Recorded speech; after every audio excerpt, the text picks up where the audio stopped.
अरे रामदास कदम, तो गल्लीतल्या एका टपोरी गुंडासारखी तुझी थोबाड तुझं।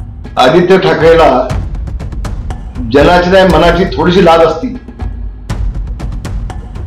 तर योगेश कदमला गद्दार म्हणायची त्याला हिंमत झाली नसती। अरे तुझी लायकी नसताना तुला पर्यावरण मंत्री केला विसरला का रामदास कदम? तुझी लायकी या महाराष्ट्रात कवडीची सुद्धा नव्हती। मी नसतो तर तुझ्या बापाची चड्डी पिवळी झाली असती, त्याला विचारून घे। आणि मग लादीवर झोपाच्या गप्पा मारतो, तुझी अवकात नाही तेवढी। आधी लग्न करून बघ। मंत्री केलं, सगळं केलं, पण तू गद्दार निघाला। तुझ्या रक्तात मध्ये गद्दारी आहे। नारायण राणे आणि राज ठाकरे बाहेर पडले ना, तुझा बाप गाडीवरती पुढच्या सीटवरती मला बसवल्याशिवाय मातोश्रीतला बाहेर पडत नव्हता। दापोली मधला एक गद्दार जो डोक्याला झेंडू बांधून रडतो आणि रडाची ऍक्टिंग करतो, असा रामदास कदम बिथरलेला आहे। रामदास कदम हा एवढा खालच्या पातळीत गेलेला आहे की तो उद्धव साहेबाला, आदित्य साहेबाला वाटेल ते बोलत आहे। अरे रडक्या रामदास कदम, येणाऱ्या 20 तारखेला ज्यावेळेस मतदान होईल त्यावेळेस दापोलीमध्ये माननीय संजय कदम साहेब यांना भरघोस मतदान होऊन 23 तारखेला जो निकाल लागेल त्यावेळेस शिवसेनेचा ढाण्यावाग संजय कदम हे निवडून येणार आहेत। आणि ज्यावेळेस कदम साहेब निवडून येतील त्यावेळेस राम्या डोक्याला झेंडू बाम लावून रडायची तुला वेळ येणार नाही। तू खरोखर असा रडशील की त्यावेळेस तुला बाळासाहेब ठाकरे, उद्धव साहेब ठाकरे आणि आदित्य साहेब ठाकरेची आठवण आल्याशिवाय राहणार नाही। राम्या कदम, तू एवढा रडणार, तुला रडवणारच आहे आम्ही शिवसैनिक। तुझ्या पोराला पाडून तुला आता खरोखर रडवणार आहे। तू खरं रडण्याची ऍक्टिंग करतो ना वारंवार, आता 23 तारखेला तू कसा रडतो तेच आम्ही बघणार आहे।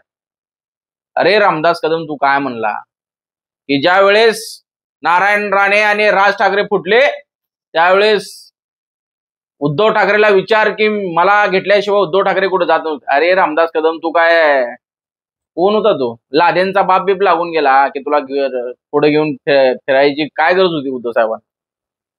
अरे तू काय लादेनचा बाप लागून गेला का? तुझी एवढी दहशत की तुला बघितले की नारायण राणे पळून जाईल, तुला बघितले राज ठाकरे पळून जाईल? कोण आहे तू? अरे रामदास कदम, तो गल्लीतल्या एका टपोरी गुंडासारखी तुझी थोबाड तुझं। तुला धड बोलता येत नाही राम्या, आणि तू आदित्य साहेबाला बोलतो। अजून काय म्हणला की दिशा सालियन प्रकार आम्ही उकरून काढू। तुला काय उपटायची ती उपटून काढ। तुला सध्या तुझी सत्ता आहे ना, तुझ्या या शिंदेची आणि फडणवीस, तुला काय उपटायचं उपटून घे। तू काही वाकडं करू शकत नाही आदित्य साहेबाचं, उद्धव साहेबाचं। तुझ्या अवकात किती आहे, तुझं झेप किती आहे आम्हाला चांगलं माहित आहे रामदास कदम। अरे तुझी लायकी नसताना तुला पर्यावरण मंत्री केला विसरला का रामदास कदम? तुझी लायकी या महाराष्ट्रात कवडीची सुद्धा नव्हती। त्यावेळेस पक्षप्रमुख उद्धव साहेबांनी तुला या महाराष्ट्राचा पर्यावरण मंत्री बनवला। तुझी लायकी नसताना तुला 5-5 वेळा आमदार बनवलं। लायकी नसताना सर्व काय दिलं, विरोधी पक्ष नेता दिला, मंत्री केलं, सगळं केलं, पण तू गद्दार निघाला। तुझ्या रक्तात मध्ये गद्दारी आहे, तुझ्या रक्तामध्ये गद्दारी आहे। तू काय सांगतो आम्हाला? अरे तुला बघितले तर तुझ्या शेजारच्या बाया सुद्धा दरवाजे घर बंद करतात, एवढी तुझी